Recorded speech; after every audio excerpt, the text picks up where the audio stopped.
அடுத்ததாக கர்த்தரை நோக்கி பார்க்கிறவன் பிழைப்பான் என்றால் கர்த்தருடைய வார்த்தை நம்மை நோக்கி கடந்து வருகிறது, அதை விசுவாசிக்கிறதான மனுஷனை அது குறிக்கிறது. உபாகம் 8:3 இப்படி வாசிக்கிறோம். உபாகம் 8:3, அவர் உன்னை சிறுமைப்படுத்தி உன்னை பசியினால் வருத்தி மனுஷன் அப்பத்தினால் மாத்திரமல்ல கர்த்தருடைய வாயிலிருந்து புறப்படுகிற ஒவ்வொரு வார்த்தையினாலும் பிழைப்பான் என்பதை உனக்கு உணர்த்தும்படிக்கு நீயும் உன் பிதாக்களும் அறியாதிருந்த மன்னாவினால் உன்னை போஷித்தார். ஹல்லேலூயா.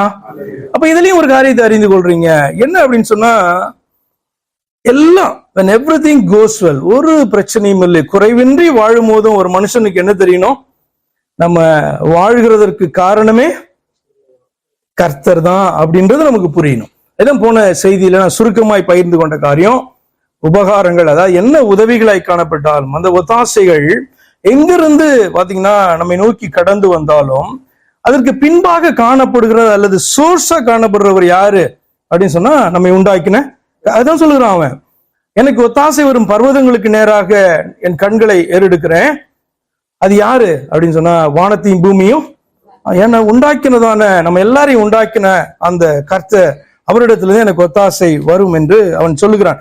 அப்ப இந்த வசனத்தை நீங்க பார்ப்பீங்க அப்படின்னா 8:3 உபாகத்துல நம்ம வாசிக்கிறோம், மனுஷன் பாத்தீங்கன்னா பிழைக்கிறது எதனால, கர்த்தர்னால.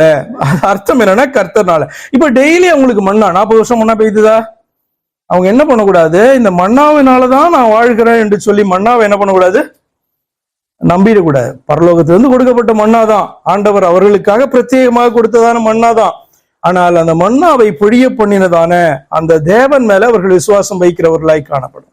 ஏன்னு சொன்னா அந்த மண்ணா எப்ப வேணாலும் ஆண்டவர் என்ன பண்ணுவாரு, நிறுத்துவார். அதனாலதான் கத்துக் கொடுக்குறாரு, மனுஷன் அப்பத்தினாலே மாத்திரம் அல்ல. நம்ம பாத்தீங்கன்னா நம்ம டெய்லி சாப்பிடுறதான சாப்பாட்டுனாலதான் நம்ம ஜீவிக்கிறோம். நம்ம 2 நாள் பட்னி போட்டா என்ன பண்ணுவோம், ஐயோ உயிர் போதே கத்துக்குமா கத்த மாட்டோமா.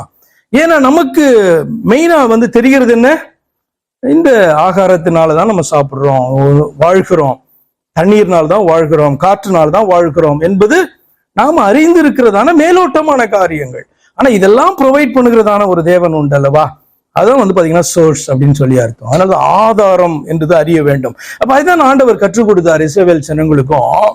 மனுஷன் அப்பத்தினாலே மாத்திரமல்ல கர்த்தருடைய வாயிலிருந்து புறப்படுகிற ஒவ்வொரு வார்த்தையினாலும் அவன் பிழைப்பான் என்பதை உணர்த்தும்படிக்கு கர்த்தர் என்ன பண்ணாரா, அவர்களுக்கு இந்த காரியத்தை அவர் செய்தார் என்று சொல்லி நம்ம வாசிக்கிறோம். அப்படியே ஆனால் கர்த்தரை நோக்கி பார்க்கிறவன் பிழைப்பான் அப்படின்னா, இரண்டாவது அவரிடத்துல இருந்து வருகிற வார்த்தைய ஏன்னா விசுவாசிச்சாதானே அதுக்கப்புறம் கீழ்ப்படுதல். புரியுது உங்களுக்கு, விசுவாசிக்கிறதான மனிதனை அது குறிக்கிறது.